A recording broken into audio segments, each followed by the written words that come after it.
何文田村爆改完成，業主收貨後驚嘆：當初見報價咁平，驚服啊！點知完工後，成個何文田村嘅鄰居都上嚟參觀，個個問我揾邊間裝修。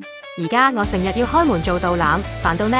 我哋做全屋翻新，街坊價錢，但用料全部上等貨，出面報價動輒過8萬，我哋直接含一半再送多個靚 design， 慳到業主笑住數錢。30日極速完工，冇拖冇爛，仲要零噪音投訴。點解我哋做到咁癲？因為我哋唔賺到盡，只賺口碑。我哋直接同廠家拎料，慳中間商費用，平啲益街坊。仲等咩啊？